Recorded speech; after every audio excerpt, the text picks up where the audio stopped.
All right, so after my sort of bum slash nostalgia critic review, you might be wondering what my real thoughts are on Transformers 4, or if that even was my real thoughts, and it kind of is, honestly. It's funny because I think this is like I should. Well, first of all, why isn't Rob here? Literally out of principle, he decided not to see it. He decided to forego a sibling rivalry. He said, I know it's going to be bad. I've learned my lesson. I'm not seeing these. And thankfully, he's in a position where he can do that. This is a big thing. Anything that's like a big phenomenon in terms of like movies and yeah, I mean, especially movies. I mean, I kind of got to cover. I mean, it is my job, even if it's bad, how my life is making fun of bad movies. Yeah, so we got. So he didn't go see it. I knew I wasn't gonna like it, but I didn't know it was gonna be this autopilot. I mean, it's like we got new Transformers, we got new main characters, we got rid of Witwicky, like he's gone. I sort of thought, well, okay, maybe this will be better. He was getting pretty annoying. His parents were ungodly annoying, and to go over the other films real fast, I mean, I like the first film, even though I acknowledge it's really stupid. But I thought it was fun. I thought it was entertaining. I thought at the time we never really saw action like that from giant robots punching themselves. I mean, it really was sort of like a teenage badass Saturday morning cartoon, really. And that's, I mean, granted, the original Transformers is for 8-year-olds and it was only there to sell products, but it was cool, and there was kind of this weight to introducing the Transformers and building them up, and but it never took itself too seriously, and I liked it. But if someone doesn't like it, I'm not gonna defend it as one of our greats. I mean, I know it's stupid, but I really liked it. And then you got, I'm just gonna say the second, third one together because they're the exact same movie, and they're the exact same movie as the first one. Nothing was different about them. And it's a shame because when I saw the first film, I was actually thinking maybe Michael Bay is the guy to direct these in a sense because they still speak to a wide audience, but they still give us kind of what we're looking for. They gave us Optimus Prime. He has the voice. They didn't make up new Transformers or whatever. I mean, there still are Transformers. And I sort of like the first one because it was almost a satire of his style. Like there was people kind of laughing and kind of cheering at some point. And there's actually a few moments in the sequels where I felt they got it right with that. Like I want to say it was 3, with the moon landing. And they're like, it's one small step for man, one giant leap for mankind, cut transmission. Okay, let's go for why we're really here. And it's to get a Transformer. That bullshit is wonderful. And this film starts off similar. Didn't you know that it wasn't a meteor, it wasn't any of that destroyed the dinosaurs, it was Transformers? Didn't you know that? And that nonsense is wonderful, and I wanted more of that. It's so funny how that's 2 movies in a row now that started off with that silliness. I really thought, oh, maybe this will be okay. Like, maybe this will be just so friggin' out there and silly and stupid that I'll be able to enjoy it. But no, it just goes to the exact same thing. And you got Mark Wahlberg as Shia LaBeouf, and his daughter in this movie who's, playing Megan Fox. Some surfer dude who's like, since Michael Bay realized, I can't make fun of black people now, I might as well just make fun of white people. This movie is kind of racist against white people, although you could argue that LaBeouf's parents in the movie were kind of racist to white people. Nobody looks good in a Transformer movie. It's not pro any race, gender, anything. So anyone that says they're racist, you're right, but it's racist against everybody. Everyone looks awful. So he's he's a bit better than Shia LaBeouf, but he's still written as nothing. He's the wide-eye inventor who just wants to make something and provide, but he's getting a little too far, but he just knows if he believes and trusts a little harder and stuff, but he's an overprotective dad, and the daughter who's like a fucking knockout, of course. You can't have an attractive woman in a Michael Bay film, or unattractive anybody, really. Of course, she's... don't you go dating boys. Of course he has a boyfriend. Of course he's, a friggin' knockout. And of course he has the cool car. So, and then the government in this, oh man. I mean, this is like bad 80s comedy climax. They're all in black cars.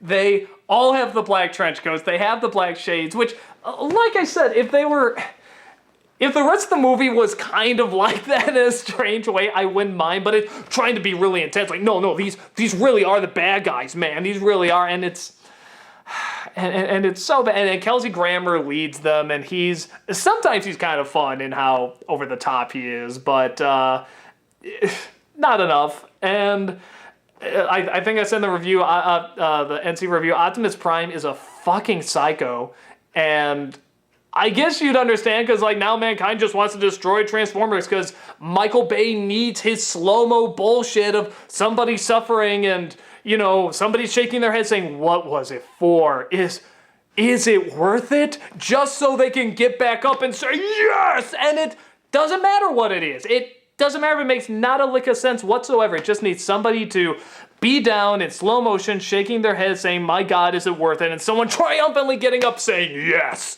Nothing else needed. That is the formula. So they find that the Transformers are in hiding now because the big bad government wants to take them down. There's a new enemy, I forget what he's called, but he kind of wants to collect Optimus Prime for like his collection, kind of. And again, which would be fun, but no, it's serious. And then it's like, so they're trying to outrun these guys and the government while partaking in not one funny joke in the whole thing. I was actually amazed that there wasn't one laugh in the whole thing. I mean, like, 2 and 3, as bad as they are, it's like, I at least giggled maybe twice. I mean, this didn't have a laugh. It was amazing. So, I'm trying to think of what else. Okay, so they're just action scenes. I mean, like, none of them connect to anything. I mean, it's like you think 2 and 3 are bad for not connecting to anything. It's like, they get 10 minutes longer each film. There's literally a scene where Stanley Tucci, who's actually not that bad in this, but he's a guy and he's owning this company and he's got this big bad bomb, the Seed or whatever, and he's just trying to outrun these guys and he's in an elevator and they just show him waiting on the elevator and kind of talking, and then some guys come in and then his assistant kicks their ass and then he goes up on the elevator. I mean, it was like 5-6 minutes dedicated to it. It's like, what was the point of that? You could have just cut that. There was, and then the guy in the elevator also gets out and fights. And so we have no idea who that guy is or what his story is or anything. It just fights.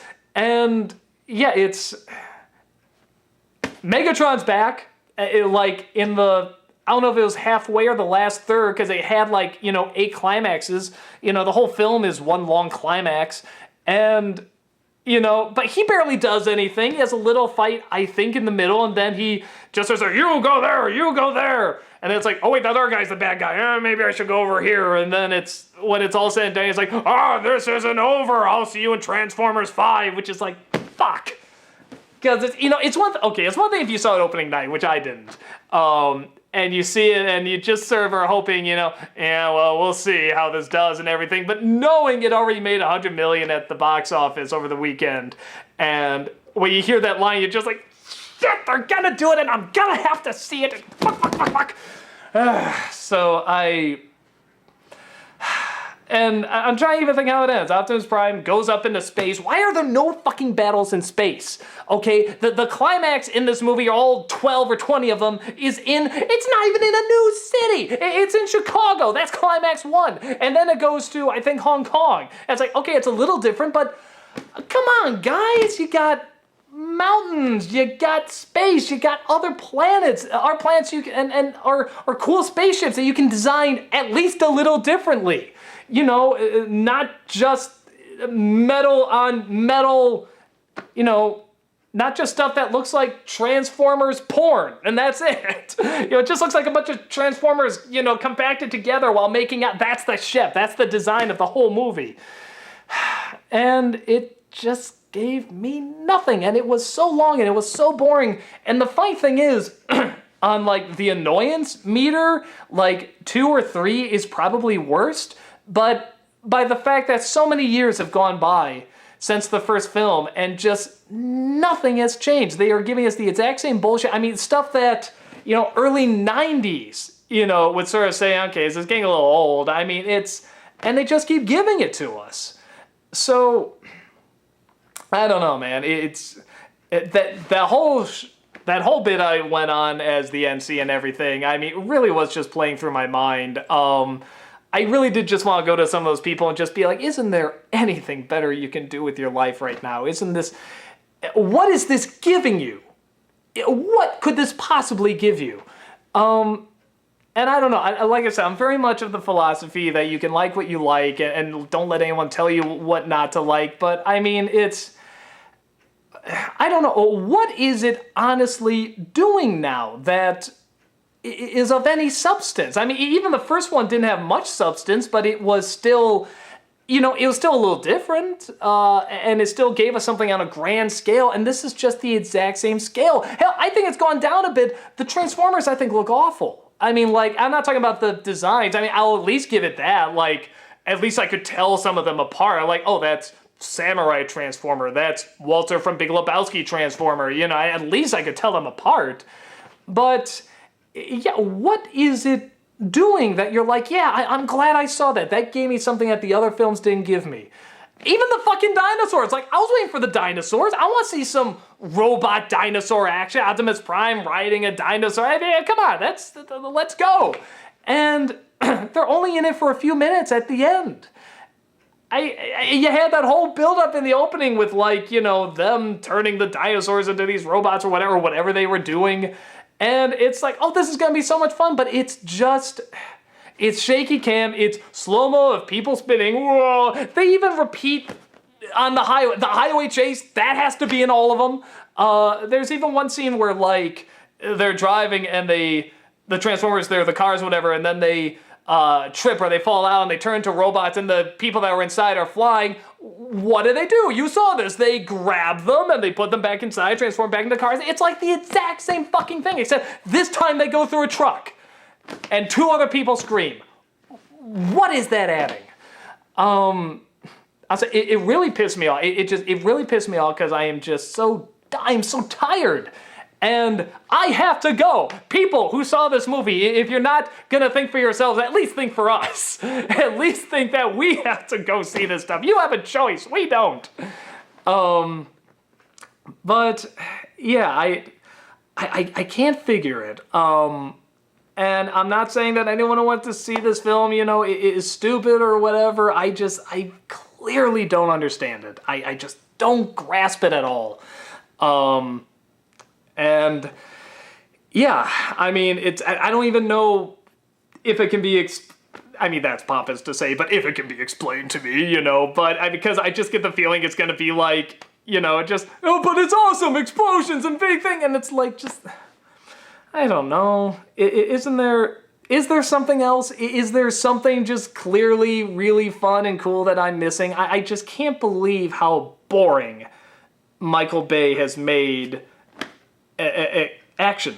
He's just made it so boring. But maybe that is a good thing. And maybe it really is. Because now, I really mean what I say when I said this year has actually been pretty good for summer films, and last year was wonderful for summer films.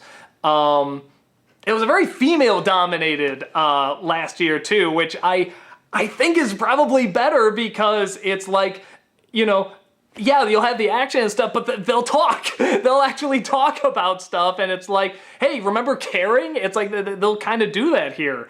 So, yeah, I don't know what it is about it, and I don't think it's going to bring down cinema. I really think this sort of style of filmmaking and everything, I think it's kind of like, not that it's on its way out or anything, because clearly this made a lot of money, but I think there's just more people are seeing value in, clever, and funny and smart, along with the action. A Lego movie was a very smart movie. Who the hell would have thought that? But it was, and was extremely clever. And animated films now are so much more interesting than they were before. So I still think we're getting a lot of good films, really. Again, I grew up in that dark age of from like Batman and Robin to Godzilla. That dark 3 or 4 years. But yeah, I guess there's always going to be an audience for just dumb explosions and with nothing else added. I mean, it's just there's always going to be an audience for Twilight, or terrible romances. I mean, it's just it's playing to the most primal of humans.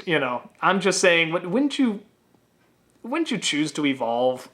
I mean, it's like I know we're born this way and we're animals and stuff, but wouldn't you choose to have more given to you? I can't remember if this made it in the review at all, but I was saying it's like eating fast food, and I eat fast food sometimes too, but the reason we don't eat much better food or healthier food, whatever, usually, I mean like healthy food that actually tastes good, is because it costs more, and junk food is cheap, and fast food is cheap and fast and all that stuff.